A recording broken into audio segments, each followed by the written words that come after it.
Kosa moja lisikufanye usahau mema yote aliyokutendea rafiki yako. Alitokea mfalme mmoja ambaye alikuwa na mbwa wakali sana. Hao mbwa walikuwa wanatumia kama kitu cha kuadhibia wafanyakazi wake.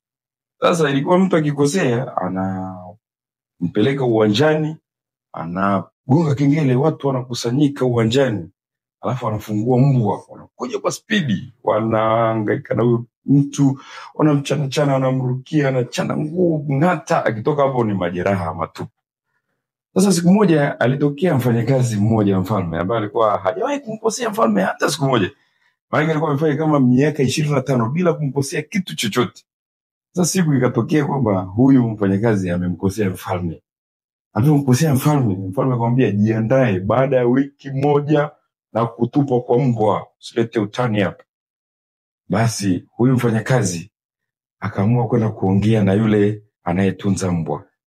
Akamwambia yule mtu anayetunza mbwa, naomba uniachie mbwa niwalishe wiki hii moja. Basi Jumatatu ilipofika, akaanza siku ya kwanza, akachukua chakula akapeleka kwa mbwa. Wale mbwa wakawa wakapiga kelele. Basi lakini akawarushia chakula. Wakaanza kushangaa, mbona huyu mtu anaturushia chakula wakati harufu yake hatuifahamu?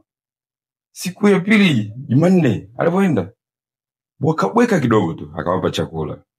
Jumatano wakawa hawabweki lakini wanaunguruma, akawapa chakula. Alhamisi akafungua mlango, akaingia ndani, akawapa chakula, akafagia. Wakakaa mbali lakini kwa uoga. Ijumaa akaingia, akawapa chakula. Wakakubali, wakamsogelea, wakaanza kutikisa mkia. Jumamosi ameingia, wameanza kumrukia, wanampenda, akawapa chakula. Jumapili ndio kwanza wanampenda, wanaona raha na yeye zaidi. Ikafika Jumatatu, mfalme akagonga kengele muda wa saa 10. Akasema, sasa yule mfanyakazi ambaye alikuwa hajawahi kunikosea amenikosea, sasa ni zamu yake kutupwa kwa mbwa.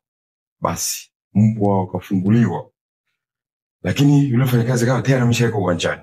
Mbwa wakafunguliwa kwa spidi, wakaja kwa spidi, kwa haraka, kama walishazoea kwamba wanamvamia mtu. Kufika pale wakakuta ni yule rafiki yao, wakamnusa, wakaanza kutikisa mkia. Wakafurahi, kila mtu akawa anashangaa. Mfalme akaanza, what happens to my dogs? Nini kimetokea kwa mbwa wangu? Wana matatizo gani? Una shida gani? Yule kijana akasimama katikati ya wale mbwa, akamwambia, wewe mfalme, nimekutumikia miaka 25. Nimekukosea mara moja tu. Umetaka hawa mbwa waning'ati. Hawa mbwa nimewatumikia wiki moja tu, lakini hawajakubali kuning'ata. Wamekumbuka upendo ndio wafanyia. Ndugu zangu wapendwa, hili somo linatufundisha kitu kikubwa sana. Kosa moja lisikufanye usahau mema yote aliyokutendea rafiki yako. Unamuondoa, unamfuta kabisa kwa sababu amekukosea mara moja tu, lakini amekutendea mema mengi. Huyu mfanyakazi ashamtendea mfalme mengi, miaka 25. Amekosea mara moja tu, lakini nataka mtupe kwa mbwa. Na sisi tuangalie wale ambao tumewafuta kabisa kwa sababu wametukosea mara moja. Waangalie vizuri, sisi tukashindwa na mbwa. Mbwa anaweza kuwa na upendo, kwa anakumbuka, wana kumbukumbu ya kutendewa mema. Lakini sisi wanadamu tukasahau mema yote.